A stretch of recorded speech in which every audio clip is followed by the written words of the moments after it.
nuestra propia epocalidad, sin el cual tampoco permitimos que la recepción tenga futuro, ni tenga transmisión, ¿verdad? Ahí hay problemas que interesan mucho a la hermenéutica contemporánea. Yo os recomiendo la obra monumental que en nuestra contemporaneidad abre todo esto, ya os la he recomendado en alguna ocasión, que es Verdad y Método de Gadamer, ¿verdad? Y a partir de ahí, pues todos los textos de los gadamerianos, los que refieren a la nueva retórica, la nueva filosofía de la praxis, todos los problemas de la hermenéutica, Ricoeur en Francia. Bien, pero no podemos hablar más de eso, solo que notéis que eso mismo, que sea leer un texto filosófico, que sea comentarlo y que sea comprenderlo, es ya también un problema filosófico, ¿verdad? Bien, pues, ¿alguna pregunta más sobre esto? ¿O volvemos? ¿Sí? ¿Otra? Ah, no, sí. Javier. Si pudieras, que muchas veces nos has comentado lo de la ontología modal. No, que nos has comentado algunas veces lo de la ontología modal, los términos de modalidad. ¿Podrías brevemente...? ¿Cómo no? Porque me parece esencial. Ya os digo que desde mi punto de vista, en cuanto se registra cuál es la modalidad de un pensamiento, se registra su núcleo de constelación. No por casualidad. Y además, cuando digo desde mi punto de vista, lo digo un poco por cortesía, porque la afirmación sería más fuerte.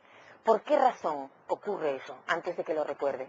Porque la modalidad registra la comprensión del tiempo y la comprensión de los enlaces y los nexos. Por lo tanto, tanto la comprensión de las conexiones y del sentido de las síntesis, ¿verdad?, como el modelo espaciotemporal que está sirviendo de superficie de inscripción a los fenómenos considerados.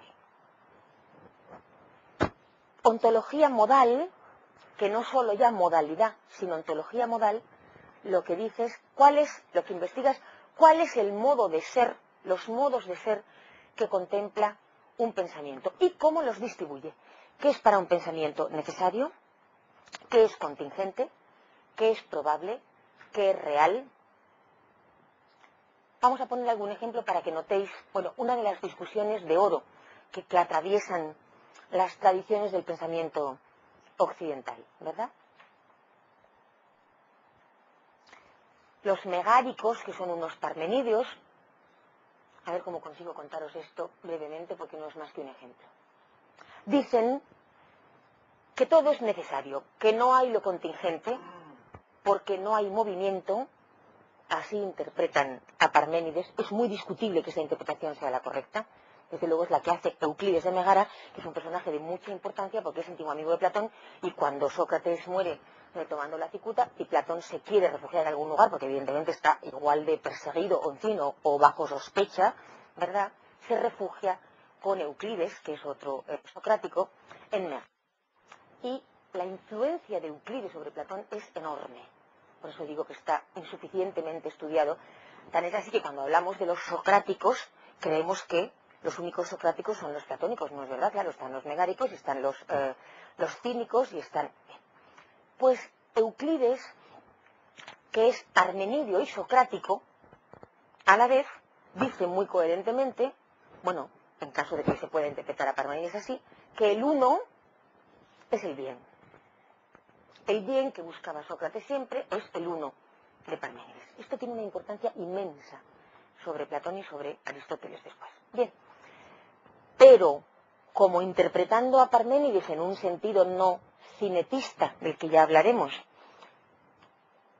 se considera que Parménides ha dicho que el movimiento y la pluralidad, cuidado, nunca ha dicho que sean falsos, porque esto es una cosa absurda, nadie podría entenderlo, como si Parménides hubiera creído que hay espejismos en el desierto, no sé, sino que son doxai, que no son episteme, que son opinión, pero no son verdad, no son racionalidad, verdad. Bien, pues por lo tanto entonces niegan los megáricos que pueda haber nada contingente, que pueda haber nada que sea así, pero pudiera no ser así, y que sea y pudiera no ser. Esto no pertenece al ámbito del ser, sino del movimiento. Bien.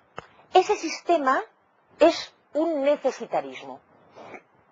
A partir de ahí comprenderéis que las consecuencias respecto de la racionalidad, de las distribuciones, casi se tiene ya la estructura de qué se considera verdadero, qué no.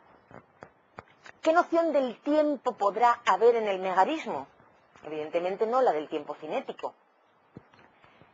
Bien, pues Aristóteles discute con los megáricos de un modo muy conocido en un texto de metafísicos que es el Z3 y ridiculiza enteramente esta posición, de manera que viene a decir que, bueno, que en fin, que si uno se hiciera megárico y se sentara, quedaría para siempre sentado, y si cerrara los ojos no los podría volver a abrir jamás, ¿verdad?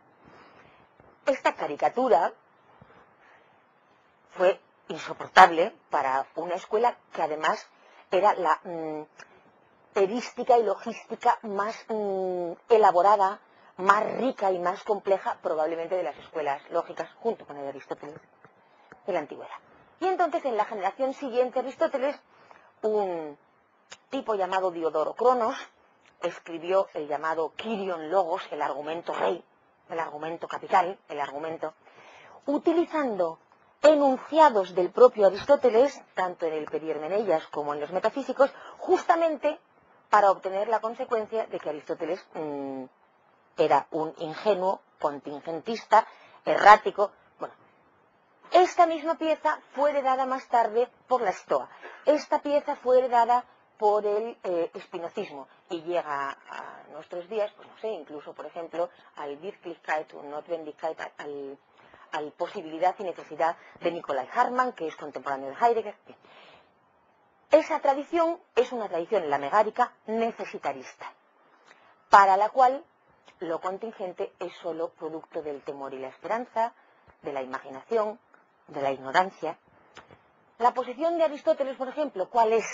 La de admitir en el terreno de las entidades esenciales el megarismo, pero decir que no es el único terreno, porque también hay el ámbito del movimiento. Posiciones contingentistas, casi todas las cristianas, para las cuales admitir que algo fuera necesario, fuera de Dios, significaría inmediatamente una ley de pleitesía respecto de la libertad del hombre. ¿Cómo se combinan esas dimensiones en cada uno de los sistemas? Comprenderéis que inmediatamente permite ya hacerse cargo de cuál es la posición del problema de la libertad, la posición del problema de la verdad, la comprensión del tiempo, la comprensión de la relación entre el pensamiento científico y la opinión, y normalmente también la posición política, ¿verdad? Luego, si da cuenta de la posición de lo divino, la posición de lo humano, la posición de la libertad y la posición de lo que consideramos verdadero o no, se hace cargo de la teología, de la antropología, de la epistemología. Espero contestar con eso a tu pregunta, Javier. De manera que las categorías modales son lo necesario, que es lo que es así y no puede no ser así, y lo que es y no puede no ser. Lo contingente, esto ya no escribe David, te acepto ese rotulador que me ofrecías al principio.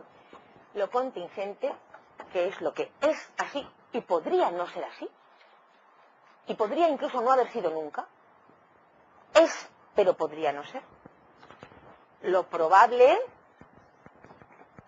que normalmente pertenece a la necesidad hipotética, es decir, que en un sistema de condiciones distintas podría no darse, pero dadas tales condiciones y tales hipótesis se dará necesariamente. Lo probable desde un punto de vista de medición que nosotros en lógica contemporánea llamamos estático, esto lo puedes estudiar si quieres en Hintica, en Jaco Hintica y en Kripke, en un texto que es clásico para todos nosotros en este sentido, se llama Naming and Necessity. Bien, pues la medición